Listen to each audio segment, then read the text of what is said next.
There we go. Okay. Welcome, everyone. My name is Becky McCoy.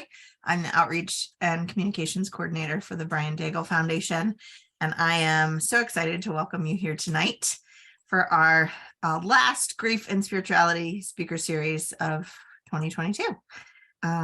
This was kind of a total experiment when we started in May and June, and it's been really neat to see how it has grown, and we're excited to continue next year. We'll talk more about that later.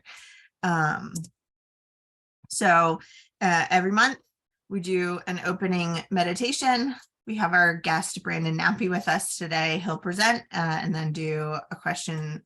We'll have time for question and answers, and then we'll have a closing meditation and talk about what's next for this particular program. So for our opening meditation, I want you to grab something. It can be near you. It can be, you can get up and go move if you need to, but you're going to grab an object that holds particular memories for you with people you love. It can be connected to a holiday memory or not. And I just want you to grab it and just hold it in your hands. I'll give everybody a couple minutes to do that. And if you don't have anything within arm's reach, you can imagine what that object might be. But if you can grab it, that would be even better. I apologize if there's some weird sounds in the background. I'm having one of our many splits is having an attitude and making some extra weird sounds. So hopefully not gonna be an issue, but yeah.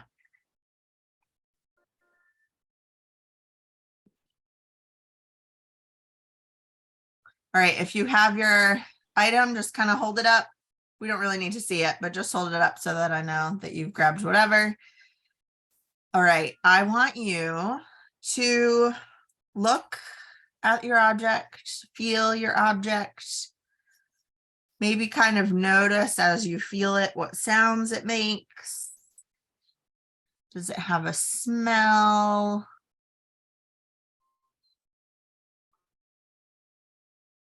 What do you notice about it that maybe you've never noticed before, or maybe what you're noticing is exactly why that object is meaningful to you?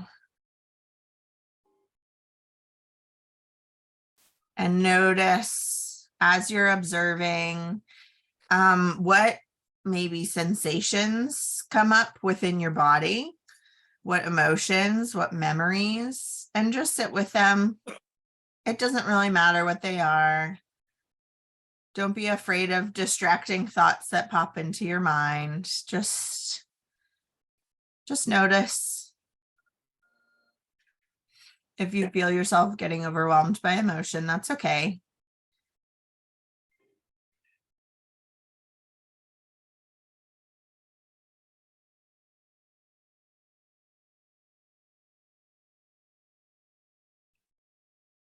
And in this moment, just thank this object for holding those memories. Thank the person or people that are attached to that object for making those memories with you.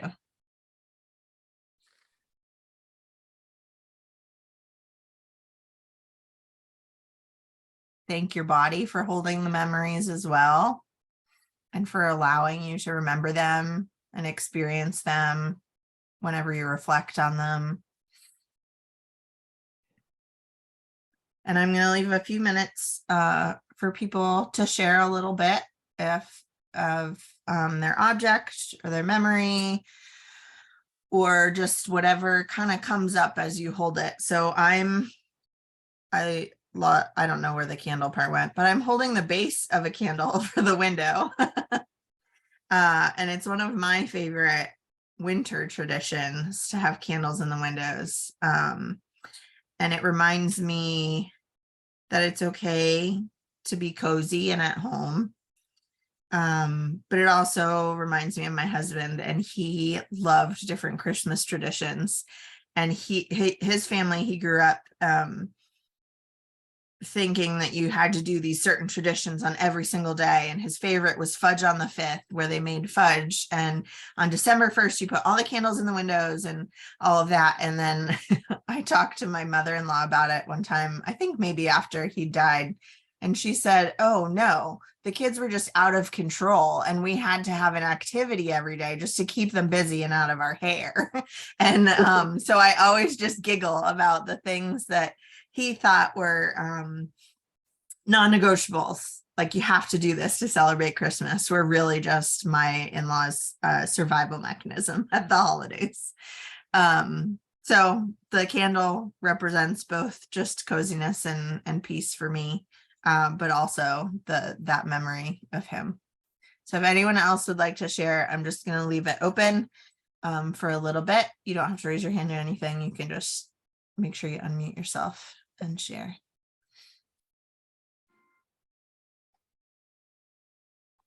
I'm going to share. I just grabbed something real quick in the study, but it's kind of a silly little thing that says Brian's name on it.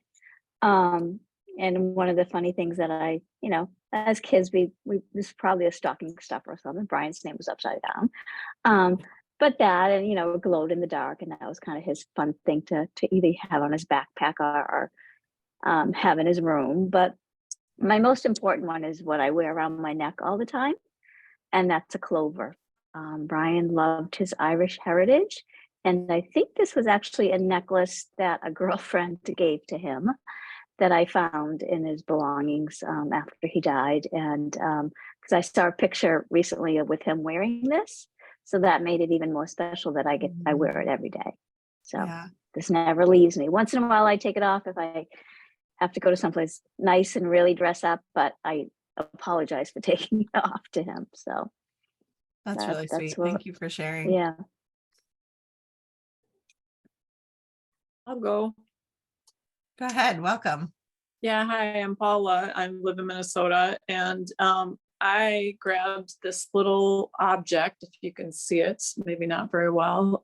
It's a little wire kind of toy piece of art with some beads on it. And we got it in Key West, Florida, when we were out for a meal 20 years ago.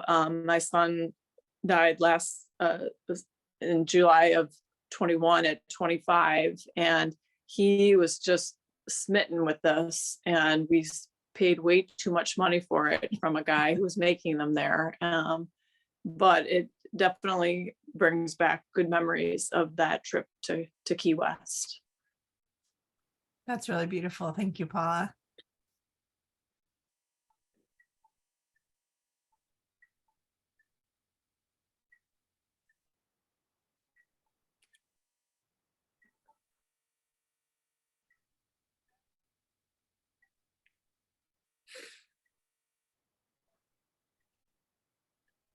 Would anyone else like to share?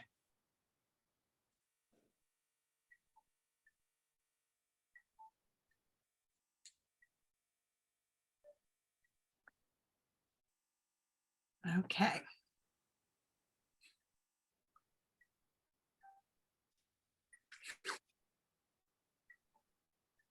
So I'm going to introduce our speaker for tonight.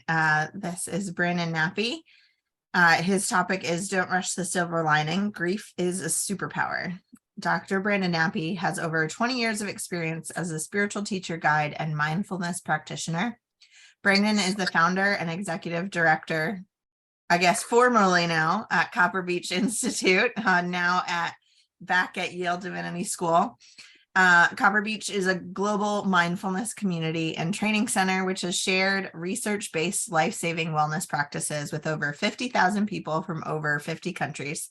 He's a graduate of the University of Notre Dame and holds a Master of Divinity degree from Yale University. His doctoral research explored interreligious dialogue, mysticism, and Zen meditation as a healing practice within the history of spirituality.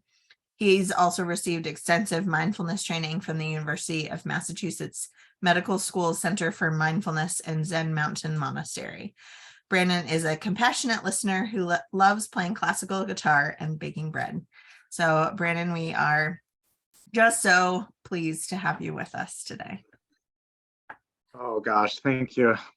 I'm inspired by just the presence of all of you, and the trust to gather together in these really cold and dark days, at least here in the Northern Hemisphere. We need one another. We need one another in times of celebration. We need one another in times of crisis. We need each other in times of grieving, however long that lasts. So that you would prioritize that for yourself and then give the gift of this community to one another is just inspiring to me. And I couldn't hold up my thing tonight because it's I don't have it near me, but it's the Charlie Brown Christmas album, which to me is just the sound of December in my childhood.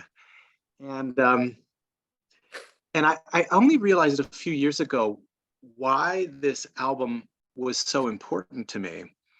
I struggle with some seasonal affective disorder, and once these days start to get really short and cold and dark, I start to feel not just the sadness that comes from lack of light, but I feel like it's the symbolic sadness of all the accumulated losses and griefs that I've had to endure over the years. So they all just come and revisit me in early December. And what I've grown to appreciate about this Christmas album, I mean, I think most of us know that kind of classic Christmas time is here, the Charlie Brown Christmas song. What I love about it is it's so sad. And it sort of grants one permission during the holiday season to make space for these emotions, which sometimes we want to push away. And even in the midst of celebration, holiday celebration, we might judge ourselves for having some heavy feelings and some sadness. And what I love about this album is it's just a sad album, and it welcomes that. So I hope tonight, if there's any message that I can share with myself as a reminder, which I might humbly share with all of you, it's just that it's okay to feel sad. It's okay to feel sad without particular reason. It's okay to feel sad without timeline. There are no rules to all of this. I'm not telling you anything you don't already know, but I think some of the most important learning that we can do in life is the learning that comes with remembering, right? Remembering something that we already know, but then deepening the wisdom within us. And so if there was is a really important bit of wisdom that you learned, maybe right in the midst of the loss that you endured, and you're still learning it, I hope you can be gentle with yourself. Because if you're like me, you're going to be learning this wisdom for the rest of your life. And so just remembering my dear grandparents who used to put up all these really garish and I might judge now as kind of corny Christmas decorations, but gosh, I would just love to be back in their kitchen. They lived in 3 rooms, and I just miss them a lot this time of year. So I'm honored to be here. I'd love to hear just a word from some of you in a few moments, but let me at least share a little bit about myself, where I come from, what's important to me, because I think that's important that you know what's important to me. It's just some context.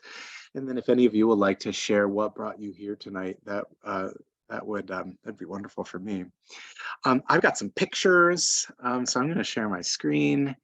And it says that the screen sharing is disabled. So just wonder if that could be enabled, Becky. Okay, hold on. Let's see. Wow, what? Here we go. This button. The buttons keep moving.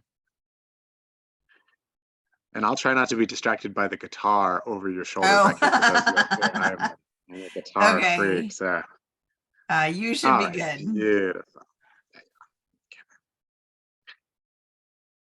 All right. So let me share just a little bit about me. I like to just call this positionality. It's just a way of sharing where I come from. I am a child the 70s for good and for ill. So sometimes my wife and I joke when we can follow our kids around on Life 360. We can know where they are exactly at every moment. My childhood, meant like I left in the morning at 8 o'clock and I didn't come home till 8 o'clock at night, and no one knew where we were all day long. We didn't have water bottles. Like, what did we do without water bottles, right? We must have been very dehydrated. Um, I grew up in that period. Some of you will know this well, right? When there was incredible tension between the Soviet Union and there was like looming nuclear devastation. And at least here in Connecticut, are some of you in Niantic? But we used to talk about the submarine base, making Connecticut the target for nuclear war. And so we used to have these terrible conversations about, if a nuclear bomb was launched, right, how long would it take before Connecticut was hit? Right? So all this to say, there was a kind of a landscape of fear and sadness and worry and anxiety that permeated a lot of my childhood, which in some ways was traumatic, but I think in some ways allowed me to make friends with emotions that might be otherwise uncomfortable, right? I became kind of accustomed to challenging emotions because of it. I grew up in a little place called Waterbury, Connecticut, the former brass capital of the world at some point in history. All of the brass manufactured on the planet came from my little hometown. In the wake of the brass industry moving in the 40s, 50s to other parts of the world, Waterbury became a really challenging place, economically depressed, a lot of racial tension, a lot of racism that persists to this day. And Waterbury, like in a lot of places, there's lots of sort of reckoning and wrestling around issues of justice and equality and fairness. I was lucky enough to spend a year studying in Rome and in Siena, Italy. We had quite a bit of mental health challenge in our family. Lots of depression, lots of anxiety, and some schizophrenia as well.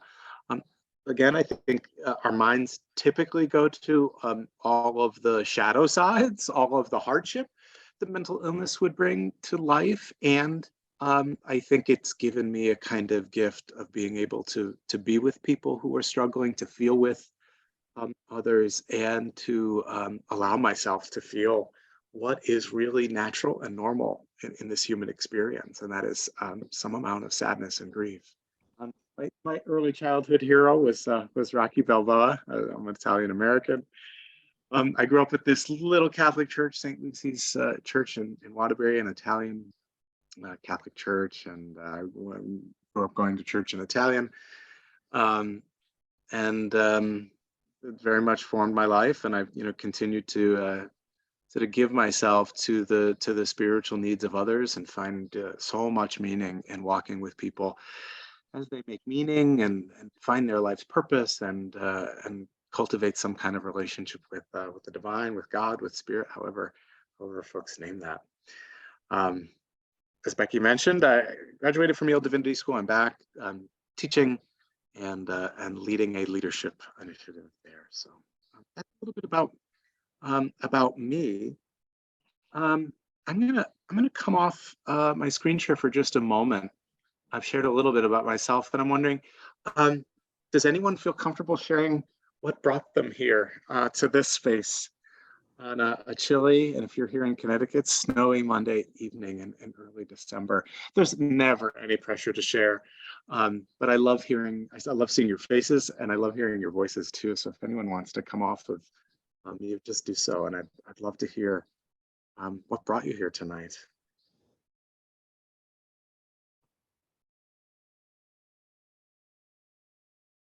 Well, I will open up, and I think most everybody, well, not everybody on this call knows me, but I'm Ann with the Brian Dagle Foundation, and I was brought to this group through Becky, who has come into our life at the foundation and given us lots of gifts with spirituality and her other gifts as far as social media and the gifts of just being completely present and putting her beautiful self out there.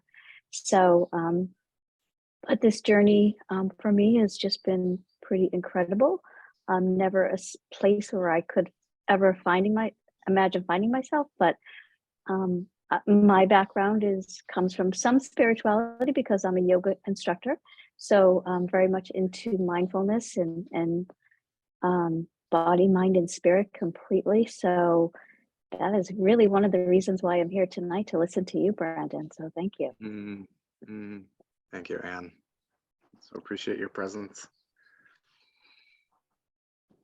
Anyone else? And you could also, share in the chat box. I know I am a raging introvert, believe it or not. Somehow I ended up in in ministry and the kind of work that puts me in front of people. But anyone who knows me well will tell you I'm a raging introvert. So the chat box has been a miracle to me in all these years of pandemic. So feel free to use that as well if you want to share a little bit about what brought you here. But anyone else willing to come off of mute and let your beautiful voice be heard? Hi, Brandon. My name is Lisa. I grew up in Cheshire. Your name? We're neighbors, yeah. Yes, we were. And it's interesting that you're talking about the holidays and your grandparents. I sometimes wonder if, I grew up, lived in Connecticut. I've left Connecticut, but come back. And sometimes I wonder if being here makes it harder. That, if you're around the memories of, because my grandparents are gone, my parents are gone, other people in my life are gone. If I lived in Nebraska or something, maybe it would be easier this time of year. I don't know. I just wonder that, because we have all the reminders, the churches that we went to and the neighborhood parties. Anyway, I'm here because of Anne. My son died. It's been 5 years now. He was 23, and his birthday is coming up, and it's that time of year. It's funny that you mentioned Peanuts, the Charlie Brown Christmas, because he played the piano, and we always had a Christmas concert, and someone invariably played music from that soundtrack. But it's just a tough time, and he loves snow, and he was just a real winter guy. So I find that going to these, I went to a memorial last night that Anne organized in Niantic. It was beautiful. And I went to one last weekend that my own church in Guilford organized. And it's difficult to do, but for me, it makes it real. It's, I go around crying day after day this time of year, but when I go to a memorial and I hear Bobby's name and there are other people there who are sad. The one that I went to in Guilford was for parents who have lost children. So we're all sort of in that together, and it made it like a tangible thing for me. It wasn't like me just losing my mind. I really do have something to be sad about. I let myself be sad, like you said earlier. So anyway, I appreciate you joining us on this Zoom meeting. I'm eager to hear what you have to say. Thank you, Lisa. Thank you for the honesty, for the vulnerability, for what I'm going to call just the celebration of sad and tears. And right, this is the path. If it's real for you, then it's the truth, and the truth needs to be known. And so thank you for helping us to know your truth. Who else? I'm Becky. Know some of you. And I experienced my first great loss when I was 3. And in the last however many decades, have lost probably at least a dozen people that were significant parts of my life. And so grief has been a theme from the very beginning for me. And what I have discovered probably in the last 5 to 10 years is that because I was so accustomed to loss, grief was a very intellectual experience for me. And I developed a coping mechanism of not feeling things, which gets in the way of actually healing and grieving. And so as I opened myself up to feeling those things, I also really started kind of feeling this pull to explore that the idea that spirituality is about how we belong and connect to each other and ourselves and the divine and the world around us, and how that spirituality really helps us with our grief and with anxiety and depression. And so this has been really great for me too, to just come and hear how different people experience and live that, and how they experience the connection between grief and spirituality too. I love that, Becky, that the being with each other actually teaches us new dimensions of healing and grieving together. We're just wiser together. And, it's probably part of the shadow side of American culture is that we're so individualistic, right? And so many of us carry our grief in such a solitary way, and it becomes surrounded by shame. We'll talk about this many times over around these timelines that we feel like we have to have, putting on happy faces. And so I hope we can dissolve some of these really artificial rules, these roadmaps that don't serve us, and yet we carry them around like, I want to grieve and get an A and do it the right way and do it the way everyone wants me to, and then it's over and it's sort of quick and it's neat and it's tidy. And I don't know about you, but grieving and sadness are just a mess. They're sort of like a train wreck. They're messy, they're wild, they're unexpected, unpredictable.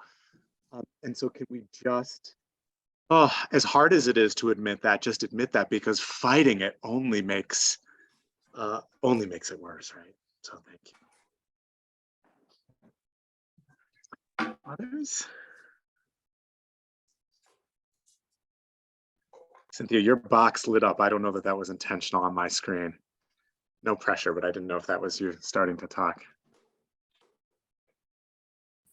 Well, interesting that you talk about the shame of, so Thanksgiving, I don't know why, but I'm sitting at a table with like 12 relatives, and we do this thing where we put this turkey head on our heads. It's like this hat thing, and it's like a turkey. Anyway, and we go around the table and we talk about what we're grateful for. And it's great. And everybody has something interesting to say. And there's been some funny ones over the years. But anyway, we're all sitting there, and my nephew put the turkey thing on his head. And I don't know why, just out of the blue, I burst into tears.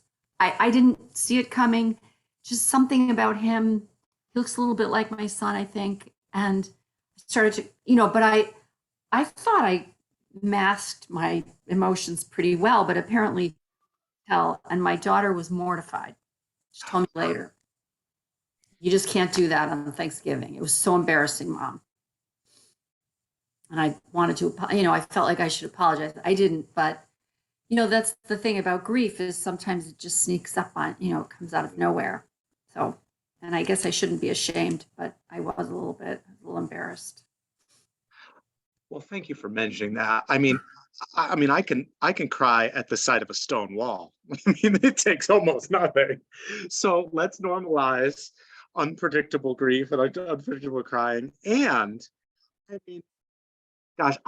think it's part of my life's work to embarrass my children. I mean, that's just a part of life, right? So, there's some amount of that will never be avoided, I think, right?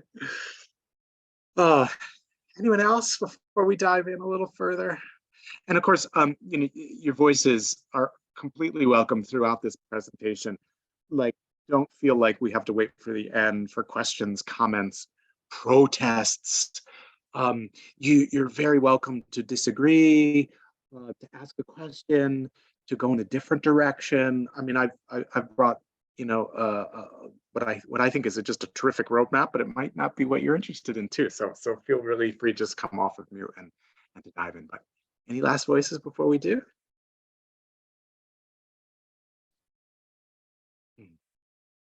Well, just know that your voices are really welcome, and also take care of yourself. If there's something that just feels a little too overwhelming, you can mute me. My children do all the time. You can take a break, you can step back. This work, as I said, doesn't have a roadmap and needs to proceed, you know, in some way at the pace of your own comfort, right? So we don't also have to wildly throw ourselves into grieving. I mean, sometimes we can be so hard on ourselves and think that, gosh, healing, acceptance has to be hard and intense. Sometimes it is, but it doesn't have to be. So take care of yourself, take a break if you need to. And let's come back to the PowerPoint. I'm screen sharing, great. So let me share a little bit more about myself. I'm passionate about volleyball. I love baking focaccia, especially this time of year. Oops, Becky mentioned classical guitar. Part of my life's passion has been studying this wonderful conversation between Christianity and Buddhism that's happened for many, many years. And so, you know, if you're interested in knowing sort of like the roots of my own perspective, it's certainly rooted in a generous, inclusive, queer affirming, women celebrating Christianity, which is not all versions of Christianity, and Zen Buddhism, especially the kind of deep meditation practice that it has offered to me in my life. We're a cat house. Although I grew up with dogs, we have 3 cats, including this beautiful little Siberian Willow who came to us in the midst of the pandemic. These are my children. At least 10 years ago, I am not authorized to show any contemporary versions of photos of my children. I do not have their express permission.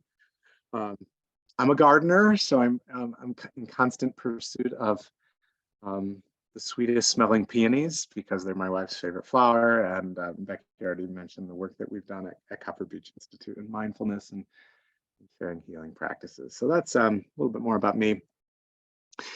I'd love to share this story. I had this incredible chance meeting with Mother Teresa 25 years ago. I was an undergraduate student. I was a sophomore in college, and I was studying in Rome, as I mentioned, and I was cramming for my art history final. Of all the things that I've studied, nothing was as difficult as my art history final.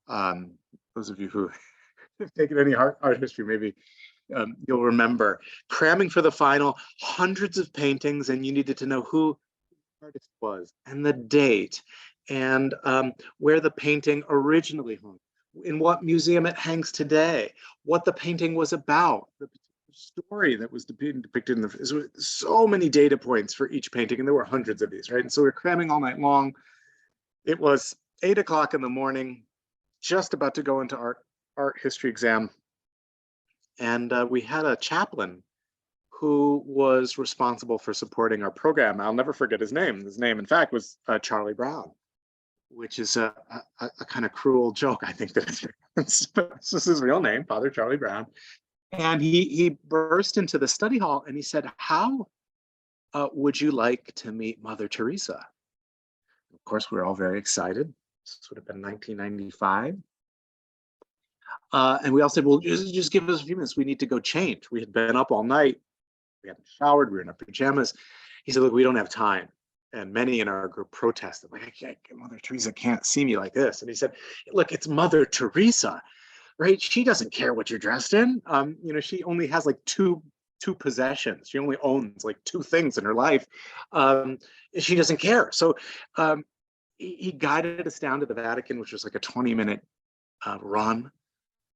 And we got to the Vatican, and he had like this secret pass because he said some password to the Swiss guard the Pope's protectors, and we went in through this like labyrinth of dark corridors, and we were dumped off into some tiny little windowless room deep, within the Vatican catacombs, and we waited for about an hour, and then all of a sudden, out pops Mother Teresa, like 3 feet away. There were like 10 of us in the room. It was extraordinary.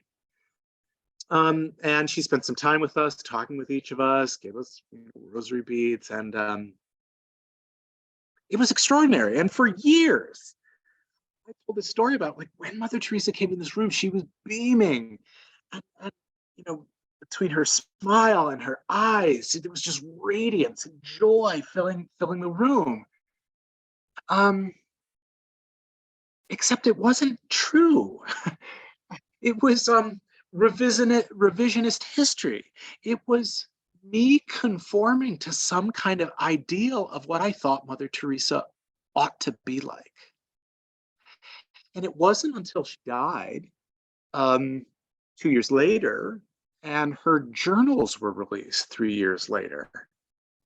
I don't know about you, but I don't want any of my journals released to anyone.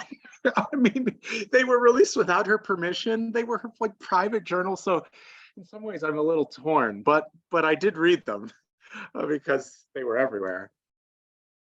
Mother Teresa was incredibly sad for much of her life.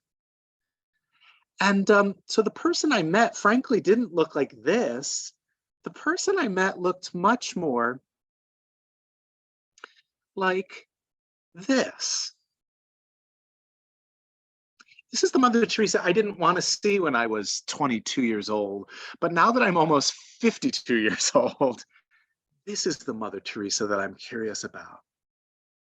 And I really have come to understand, having read her journals a bit, really understanding the depth of her sadness and her loneliness and the sense of loss that she carried with her for a variety of reasons. I think this actually was the reason she was able to love so deeply. And it's actually the reason that she was able to be so compassionate and so empathetic, because she in fact felt so deeply. So, we'll just cut right to the chase. This is the superpower. And the superpower sometimes is hard to live with. And the superpower comes at a great cost. It takes a lot of energy. It's not always fun for you. God knows it's not always fun for others to be around. And yet this actually can be a kind of transformative gift, because it will help you to love. It'll help you to love yourself. It'll help you journey with others in compassion in a way like nothing else would. This grief is a wonderful and terrible superpower, and it is both things, both wonderful and terrible. And so how do we as human beings hold the bothness of the beauty and the light, the heaviness and the shadow? And all these years ago, I think I finally am just now starting to understand the gift that this woman was to the world, is to me, and she can kind of unlock this key of grief. So let's look at how do we care for our souls that grieve, souls that maybe are actively in grieving, or maybe we're even touching into some episodic grief. So, but what I mean by grief is what I mean by soul is not a thing, but a quality or dimension of experiencing life and ourselves that has to do with depth, value, relatedness, heart, personal substance. This is Thomas More's definition.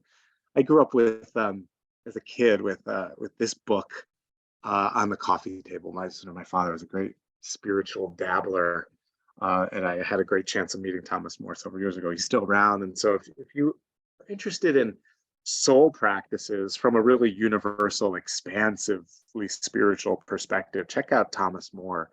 So how do we care for this soul, this dimension that's connected to the divine, I believe, at every moment? That we have access to infinite love. We have access to our source at every moment. But how do we care for these souls that sometimes are just tired? And what grief does, as you well know, is it sort of puts these blinders on, right? The world gets smaller and smaller and smaller, and we forget that we're connected to the big light. So I just want to offer just some practices tonight that can help us to reconnect to soul, which helps us to reconnect with the divine, with love itself, with your source, with the spirit that sustains you in the midst of maybe a time of year that feels a little heavy and dark. So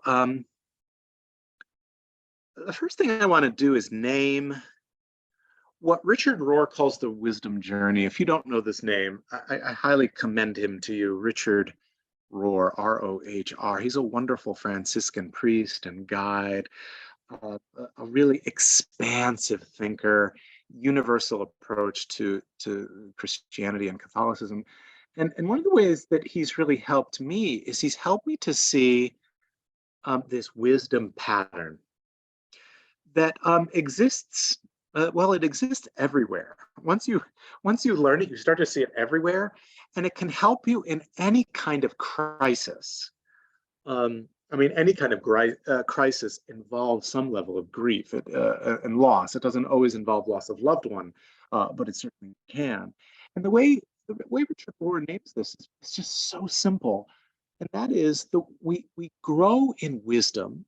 You might also say we grow spiritually when we move through this really simple three-part circle, and it's the shift from order to disorder to reorder. So, by the way, this is ancient. This predates Christianity. This is like the fundamental law of reality. We see it in nature, right? We see it in the seasons. And every spiritual tradition has some version of this. We see this in Greek mythology. We see this, by the way, in every single romantic comedy. Every film is essentially this.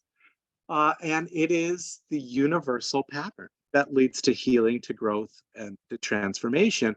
If we know how to move through this circle intentionally, with trust, with hope, and if we know a little bit about the common missteps of each of these phases. So each phase brings its own kind of unique work and each kind of unique misstep.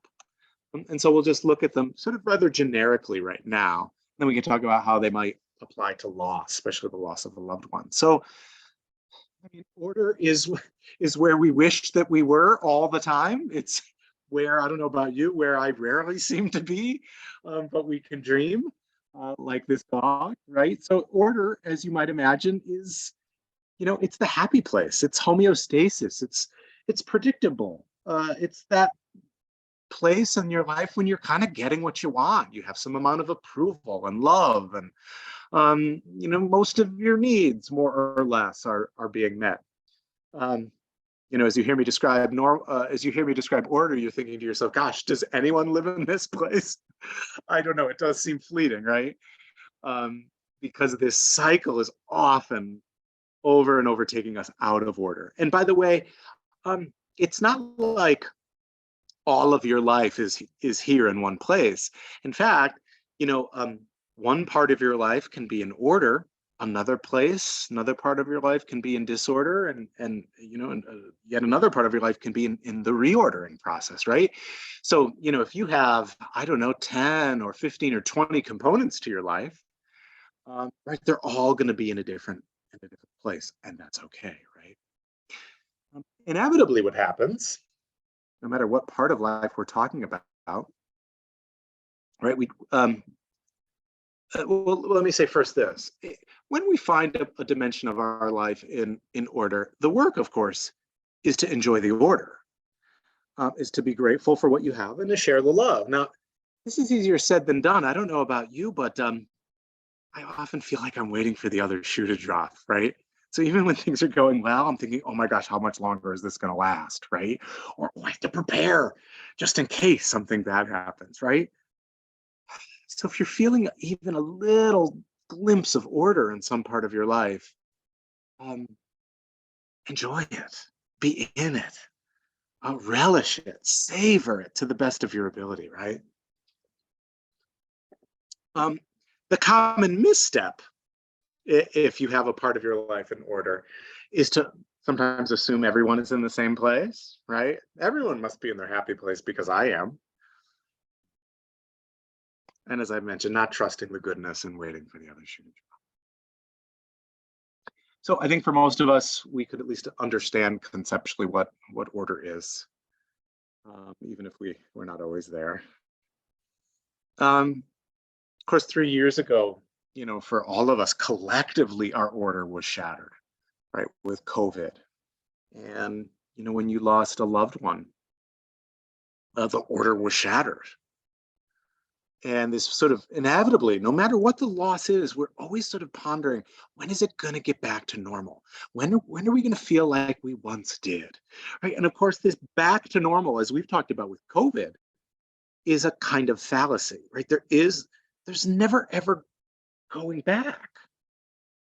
And this is part of why we grieve, because there's no getting back, no matter what it is that you've lost. And so how do we sit with that? Well, we inevitably have to first go through some amount of disorder, right? And disorder, remember these days of struggling for toilet paper? Like, what the heck was wrong with us? Who did we become that we couldn't share our toilet paper? I mean, I hope that we're past this, but I suspect that this kind of greed, this kind of lack of perspective will just take on, other forms for us. So when you're going through a moment of disorder, whether it's a global pandemic, the sudden loss of a loved one, the work is the same. We live our values, right? The values that supported us in times of order are even more the values that we need to live from in times of disorder. So one of the helpful exercises that you can do, in the days ahead after tonight, is just to get really, really clear on what you value and who do you want to be as a person in the midst of some amount of disorder, because we're always going to have some amount of it, right? The grieving will always be with us in some way, right? I lost my grandparents, 20 years ago, and yet every December I think of them. I'll be grieving until I die, until it's other people's turn to grieve for me, right, when I'm gone. So and so in the midst of this disorder, I want to live from my values. We've already talked about the importance of finding community, because when you're experiencing a certain amount of chaos or disorder or loss, it is the human condition to isolate and to think we're alone. It's the great irony, isn't it? That in fact, every single human on the planet at some point experiences disorder, loss, and yet it's simultaneously the human condition to think that we're the only ones who've ever gone through it, right? And so we isolate ourselves thinking, gosh, no one else could ever imagine what it's like to walk this path. Our work, when we're experiencing some kind of disequilibrium, some kind of disorder, and this is maybe the hardest part of it, is to sit with the not knowing and to really trust that not knowing is as important as knowing. Not knowing what the plan is, not knowing what it will be like, not knowing if you can handle it, not knowing how other people are going to respond, not knowing what the holidays are going to be like this year, not knowing X, Y, and Z, you fill in the blank. And one of the things that a spiritual life that's cultivated over time helps us with is to sit with the discomfort of not knowing, right? So, we like to say faith isn't about knowing, it's about being comfortable with not knowing. Oh, and it's it's a lifelong journey. And when it comes to disorder, our common missteps are, isolating, comparing, right? This person seemed to get over their loss much faster than I am, right? This person did this person did that, as if there is sort of one way of doing this. Cynicism or loss of perspective, right? Because we're sad, everything must therefore be broken. It's a kind of all or nothing thinking that we can fall into, right? Because I'm grieving still, there's nothing good to celebrate, right? There's no enjoyment in the holidays because I'm grieving, right? And so what spirituality actually helps us to do is it helps us to live in this sort of really messy, murky gray area. Like, oh, there's some really interesting possibilities that can happen between total blissful ecstasy and joy on the one hand and grieving on the other hand. In fact, what we find in life is that actually we're usually somewhere in between. And it's usually never all one thing or all the other thing. And we actually don't help ourselves by declaring that it's all one thing or all the other. This loss of perspective can be really, really rough. And as I mentioned before, these artificial timelines. I know that like I'm just hardwired for grief, and I'm going to be grieving forever. And I can kind of laugh and smile, but that sometimes is hard. And so I've just blown up the timeline, and it's just part of my journey. It makes me me, and maybe if I so dare compare myself to Mother Teresa, it's actually my own like unique superpower. It's a part of my brilliance, which maybe not everyone has, but I suspect maybe some of you do, right? Finally, reorder. The work and when we're sort of putting things back together, it's just having the courage to create something new. That sounds like really super ambitious, the courage to create something new. Sometimes this means like getting out of bed in the morning, right? Like I'm going to create a new day. I don't know about you. Some days it takes every bit of energy, courage, trust to put my feet on the floor. And I used to carry a lot of shame around this. Like, gosh, it must be easy for everyone to just sort of get up and do life. I don't know about you, it's not for me. And it's not for a lot of the people that I love and care about either. And so whether this is creating new rituals, traditions, relationships, creating new memories, celebrating old memories, creating new traditions, whatever this is, it could also just mean like doing life. Takes courage. Allowing the mess. I think life is just messy. And a lot of the times, I know at least I carry around this idea that spiritual life or a joyful life or the good life, right, however we name this, is sort of neat and tidy. It looks clean. It's like worthy of social media, where like every breakfast you have is like photogenic and you always look beautiful and amazing, and right, you're living your best life, and it's worthy of being photographed at every second and getting many likes on social media because it's just so fabulous, right? Oh my gosh, right? It's the pressure of the curated life, which is a kind of fabrication, isn't it? It's like a facsimile of reality. It's not the real thing, right? Real life is messy. And can we give ourselves permission for it to be messy? And the work, for reordering is just, I love this word steadfastness, right? It's like this commitment for the long haul. Like, I'm just going to take the next step. The spiritual life is a lot like, I don't know if any of you use navigation, like when you're driving, where like your phone or your GPS in the car like tells you the next bit of directions. And what I love about it is it doesn't tell me the next 10 directions, because I can't handle that. I have ADHD, my brain can't do that, but I can handle the next step. And so often we want the whole map laid out. But the map, at least for me, in my 50-year relationship with the divine, I've never gotten the whole map. God has never downloaded every path, every step. I barely get the next step revealed to me. And so the work of spirituality is just take the next step of trust, and trust that the very next step will be revealed in time. Of course, the common missteps here are trying to be happy. I don't know about you, like I'm sometimes overwhelmed by American culture, which is just so happiness fixated. And if you just buy the next, hair conditioner, if you the weight loss pill, whatever, it, there's this constant selling of happiness that's just not making me very happy, right? Um, so we can actually just be ourselves. Like happiness is just living as your authentic self. Thomas Merton, my great spiritual hero, a great monk, died in the late 60s, used to say, a holiness is just being yourself. That's all. And so whether your practice is yoga, whether it's prayer, whether it's meditation, whether it's walks in the wilderness, being in nature, crocheting, it's one of my great practices. The practice is just to be you. And only you can know what that means, right?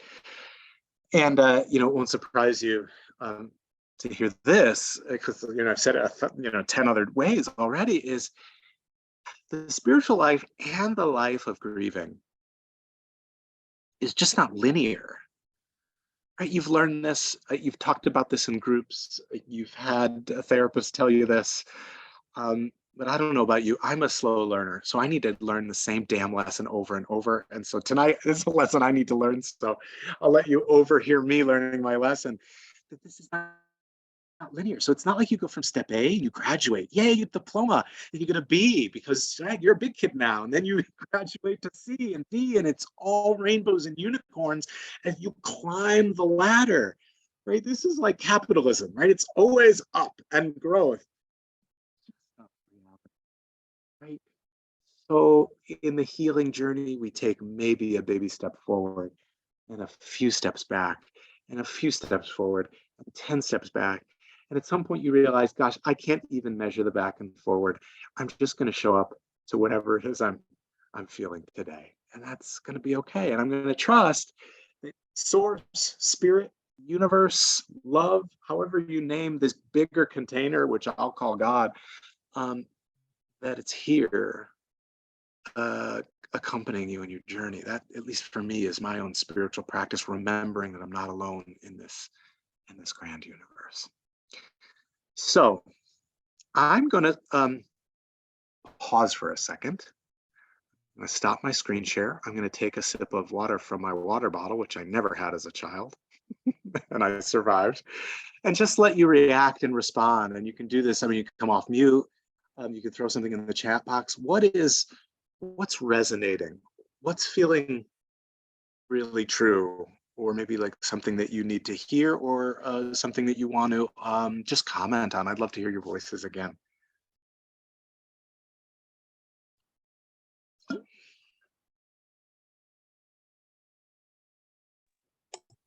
It really strikes me that you included in the reorder portion that even the reorder part is messy.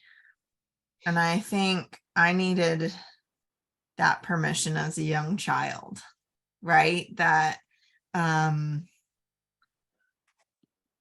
grew up in a faith tradition where everything was, if you're not making the most of everything, if you're not having a good attitude, if you're not being content, then what are you doing? Like, then your faith isn't strong enough. And just to have the permission to recognize that being human is a messy thing, no matter what you believe or how good you are at being human, right? Like it just is, that's mess is inherently part of it. So thank you for that reminder. Thanks, Becky. Yeah, like I said before, I'm a slow learner, and I think those lessons that we learn as children, they're like embedded in us, and sometimes in really beautiful ways, those life-giving messages. But most of us will spend the rest of our lives reparenting ourselves, by which I mean just teaching ourselves what the lessons we didn't exactly get as young people. So yeah, and unlearning the ones we wish we hadn't. Amen. Yeah. Any other thoughts? I think it's been a real eye opener for me because I always thought you sort of did things a certain way. I don't know if my parents raised me that way or if it's just the way I think, but losing my son, and it happened one moment, you know, he wasn't sick or anything, it just happened, really launched me into this sort of new, I don't know, atmosphere that I didn't know anything about, and had to kind of find my way. So I try everything, whatever will make me feel better. If it doesn't work, fine, but sometimes it really works. And I've found now that it's been 5 years that that approach works with a lot of things. It works with relationships. I have this crazy job. I'm not going to get into my background, but I was a journalist, a magazine editor. I'm a registered dietitian, and I just gave it all up one day. And now twice a week, I go work in a nursing home kitchen. And I work with people that I've never worked with in they have these crazy lives, and these elderly people that I just am falling in love with. There's just the nicest. It's like I just threw everything away from my past. Not really everything, but a lot of things. And I've been now a year almost working in this nursing home, and I couldn't imagine not going twice a week, 2 mornings a week, and clearing dishes and filling the little condiment containers, and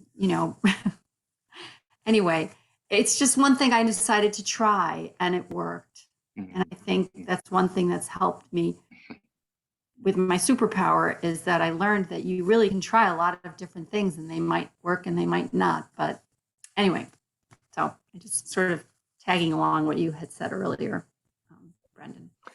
Yeah, thank you for naming and making explicit what I believe, and that is what we're talking about tonight can be applied to any piece of your life, not only the pieces that are experiencing loss, right? I mean, this is just universal, what I understand anyway, to be universal principles. I hope you'll find them universal and applicable. And if you don't, that's okay too, because there's so many different approaches, right? It's the beauty of the human experience, is that we all make our way through the world in unique ways. Yeah. Anything else before we hop on? Anything else that would like to be said? Hop back into the presentation. All right.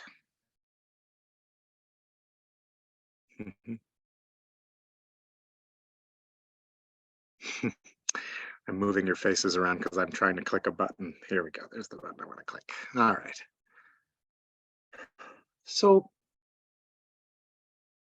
one of the things that has been so important to me, this discovery about 20 years ago now of mindfulness, is this practice of mindfulness, by which I just mean being present, showing up for your life, being aware.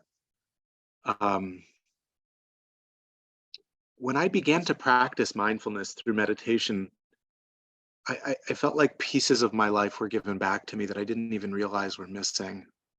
And I realized I'd been sleepwalking through my life for so long because I was afraid of feeling pain. This is a pain of sadness, trauma from childhood, pain of disappointment, pain of loss. And what I realized is that actually, in allowing myself to show up and to feel, I could actually find some amount of healing. That there was this vital link between feeling and my own healing. And it was scary. And, at first I thought, gosh, if I really were to allow myself to feel, this feeling would absolutely overtake me. It would destroy me. And so what I began doing in these short little mindfulness practices is just welcoming compassion for myself and being present to my own life.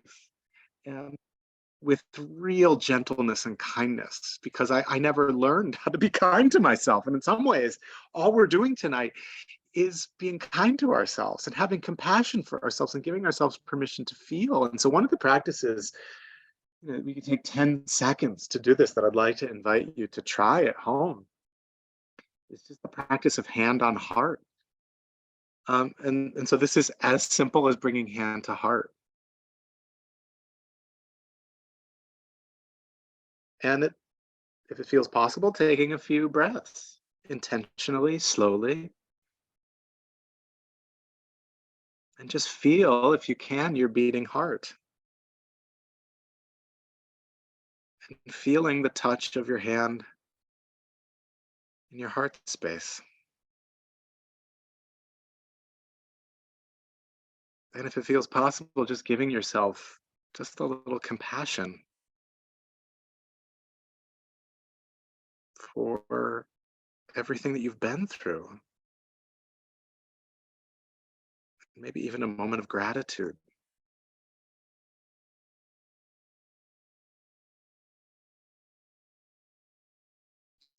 Research suggests that what we've just done, you're welcome to keep your hand there as long as you'd like, or release the hand. Research suggests that this practice of bringing hand to the heart calms anxiety, eases depression, cultivates a rich sense of self-compassion in a way that actually supports our resilience. Like real medical research suggests that this is very helpful. Sometimes, I'll bring my hand to my heart throughout the day if I'm finding myself getting overwhelmed. And with my kids will sometimes see me like this. And I'm like, "Is you okay, Dad?" "Yeah, no, I'm just giving myself some compassion." So it's okay to show up and be present to your life, and you can meet that with love and compassion. My kitty cat is commenting. She's yodeling, so hopefully she won't be too distracted.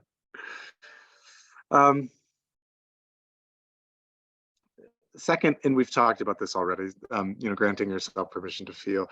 Grieving makes space for wisdom. The more permission you grant yourself to grieve, the more deeply you can welcome the silver lining. The title from tonight comes from my experience early within the pandemic. So by early, I mean like March, April of whenever that was, the first year of the pandemic. And people were saying, well, gosh, I'm saving on gas. There's a silver lining. Or like, I'm able to work from my sweatpants all day long. That's a great silver lining. And I was like, really? I'm just not ready to have a silver lining celebration yet. I'm really upset. My wife's works in public health. And those days were super tough, super intense. We were losing people. It was tragic, right? And so I had this sense that everybody was rushing ahead to get over the grief, to get to some kind of happy ending. And it just seemed unnatural. It seemed unwise. It seemed unjust. And it seemed actually detrimental to our spirits to deny what we were experiencing and go and pretend like we could go through life like this, sort of faking our way through. And again, if the spiritual life is about being your authentic self, then no amount of pretending is ever going to be natural, healthy, or will lead to spiritual well-being. And so can we just show up as we are and trust that it's enough? I mean, I feel like if there's one thing that I'm really doing in my life, it's teaching that we are enough. That you are enough just as you are. You don't have to conform to someone's idea of what a healthy person is, someone's idea of someone who's come out the other side, of a survivor of loss. You don't have to walk anyone else's journey and conform to anyone else's roadmap. You just need to be you as honestly and courageously and lovingly as you can. And that'll take most of us a lifetime to figure out how to do, right? And a big piece of this is listening deeply to yourself. I mean, we're talking about caring for your soul, right? The practices that can help us just care for our souls. Listen deeply to yourself and what you need. We begin to heal, Cheryl Richardson said, we begin to heal the moment we are heard. And this also includes listening to yourself as well. So what is it that you need this December as we move through this holiday season? Not what did you need last year? What do you need this year? It might look different. It might look exactly the same as like what you needed last year. That's cool too. But I hope that you can take some time to really, really listen and trust that your needs matter. That your needs matter too. And I suspect that many of you are caregivers and really compassionate, loving people, and you're empaths, which means you feel things deeply and you feel the experiences of others deeply, which makes you maybe want to rush in and care for them and support them. Beautiful. I love that. And you have needs too, right? So you can balance caring for others with caring for yourself.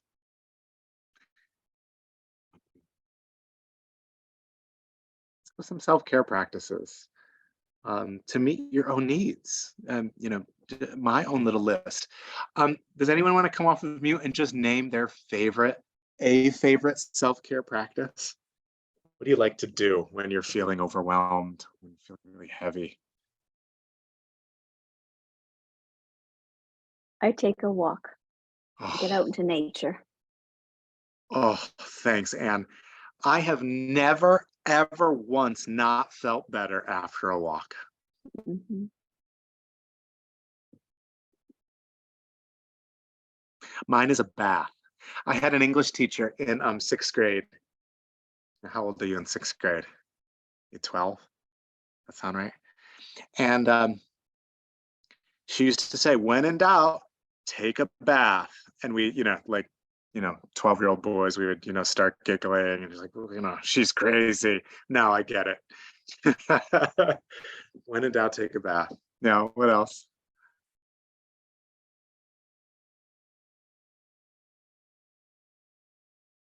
I feel like you have one, Becky. Yeah, I could feel it coming. Especially in the wintertime, I like to I have a heated mattress pad. So I like to turn that on and climb in bed and pull my weighted blanket and my comforter up and just lay and listen to a book, an audio book. And it's just real, my body like instantly releases all tension and overwhelm. Oh, that sounds amazing. Oh, the weighted blanket. Yeah, that is no joke. It's the real thing. Thank you. Any others?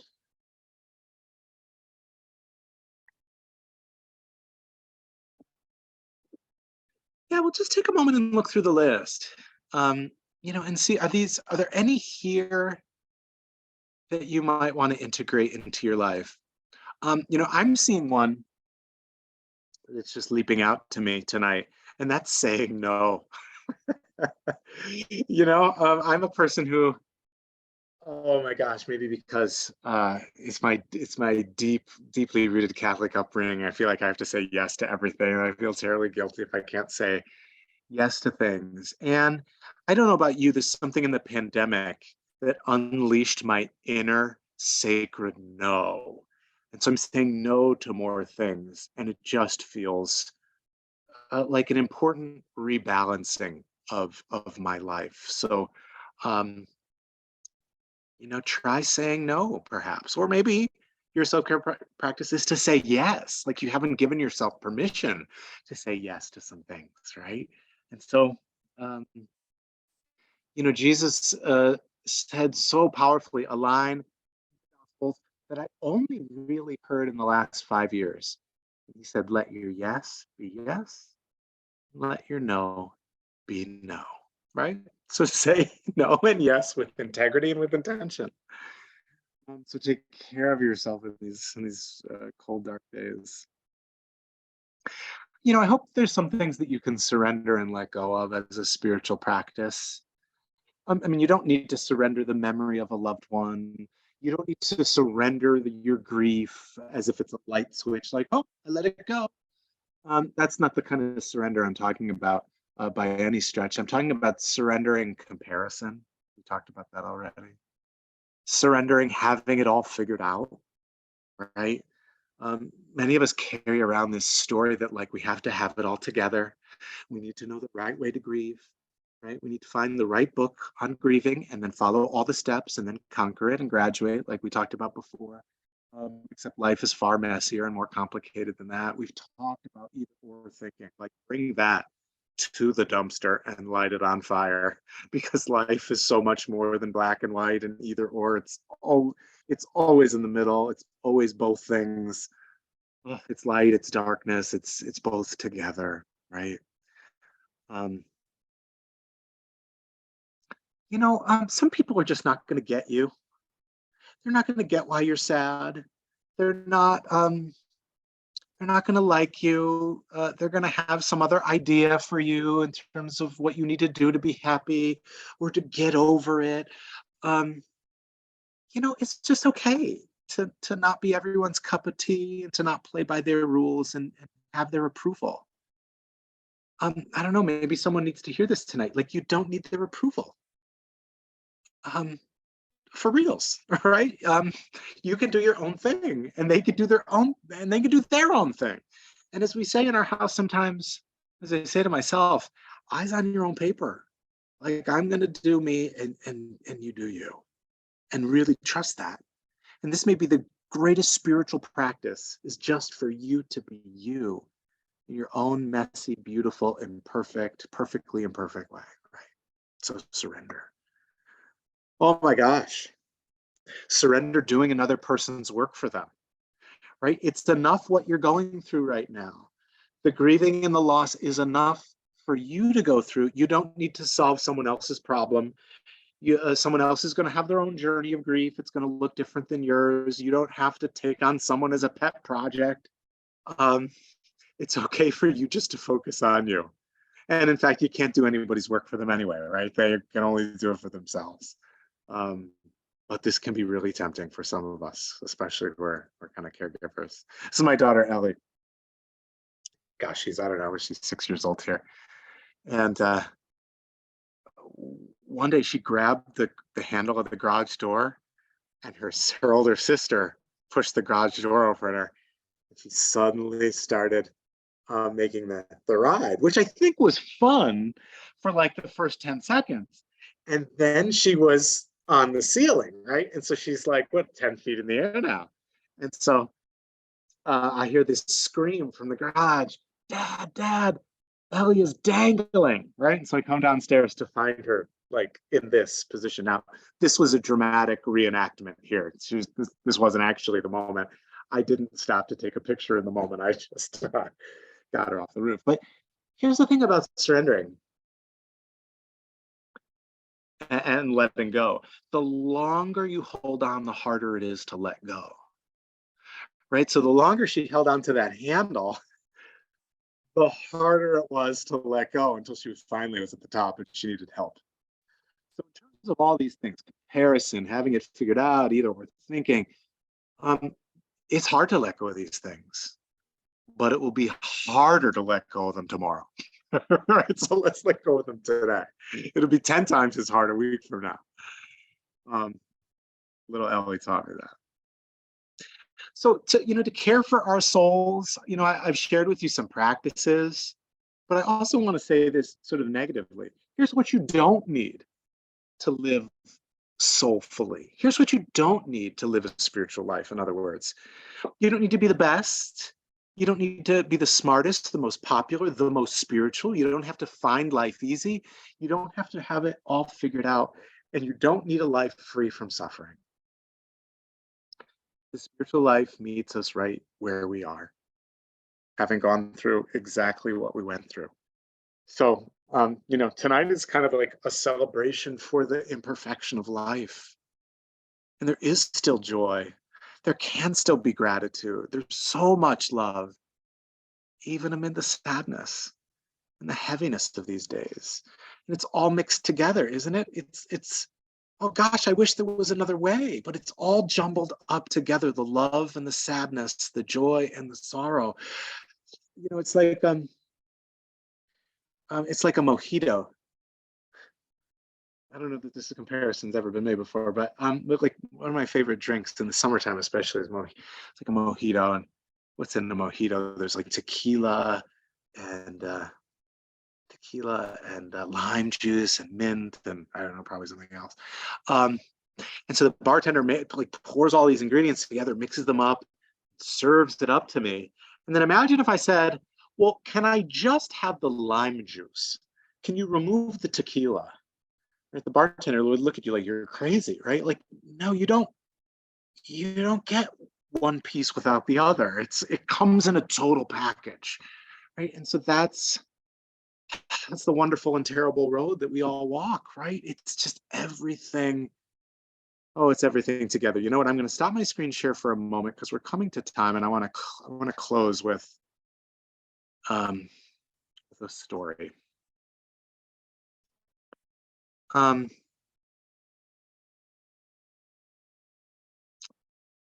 let me close. I want to share this story with you, and then I'll go back for a final slide. I can remember when it became clear we were losing my grandmother.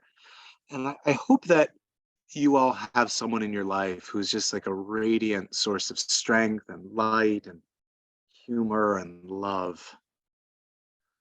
And my grandmother was not that. At least my father's mother was not that. That was my mother's mother, who was radiant and beautiful and compassionate. My father's mother, God bless her, Adrian, as we called her, was really unhappy and quite miserable.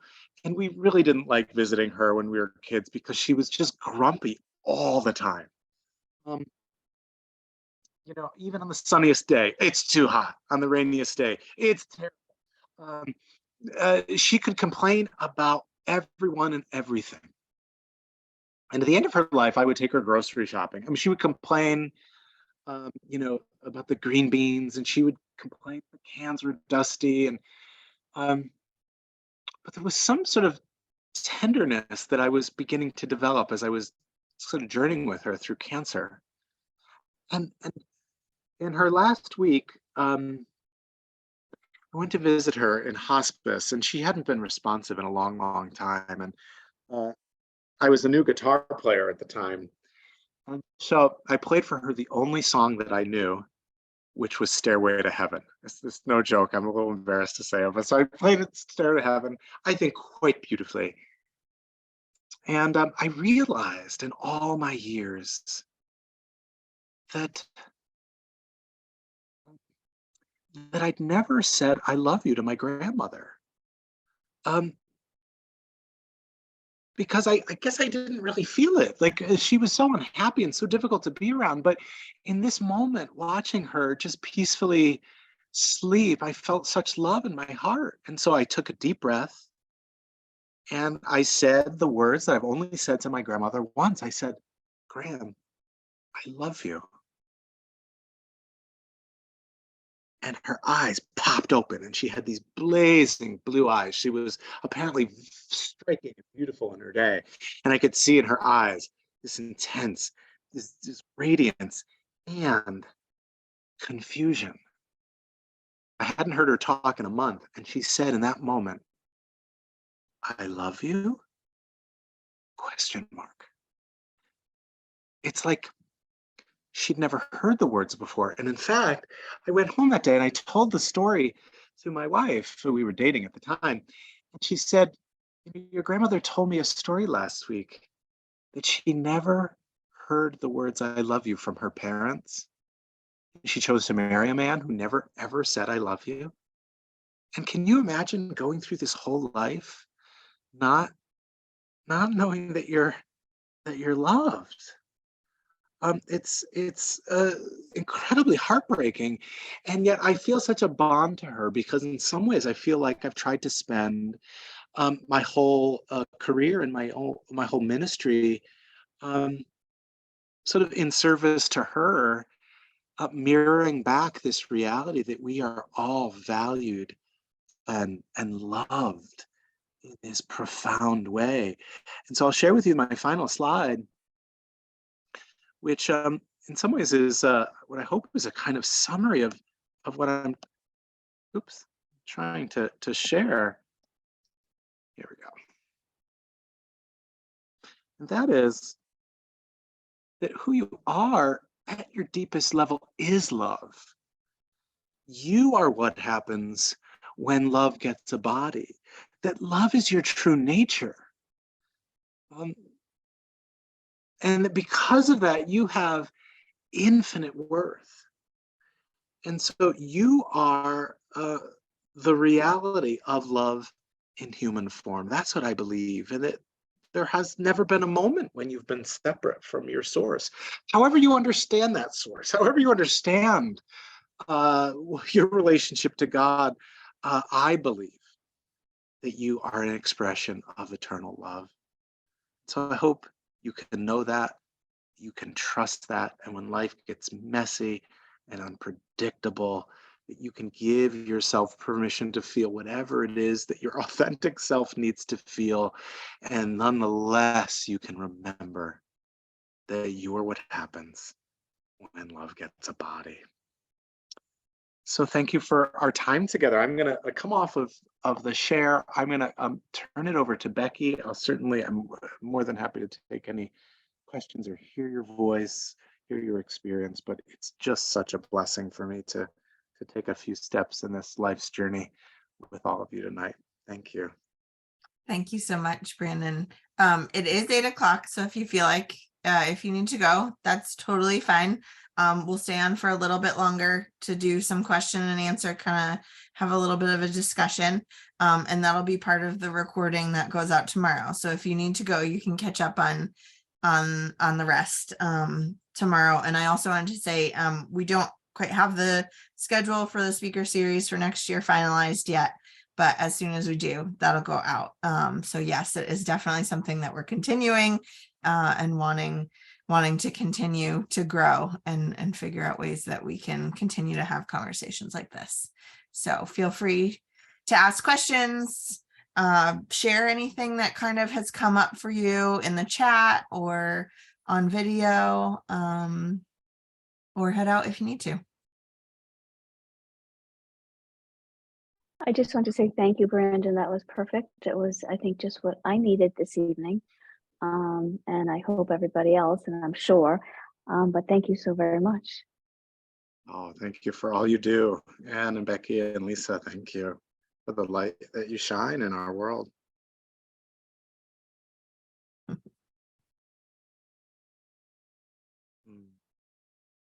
Thank you, Brandon. That was wonderful, absolutely wonderful. And I do intend to find out a little bit more about the Copper Beach Institute. See if maybe there might be something there for me.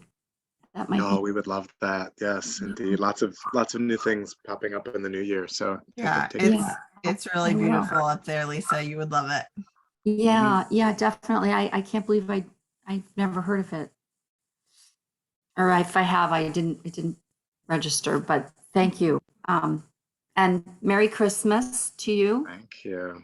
I hope you get lots of Italian cookies from Yum. someone. I think my wife is baking them downstairs as we speak. Oh, awesome. there you go. All right. And thank you, Anne. And Bye, Lisa. Merry Christmas. see you next time. You too. Christmas. Thank Bye, you. Lisa. Bye-bye. Okay, bye-bye.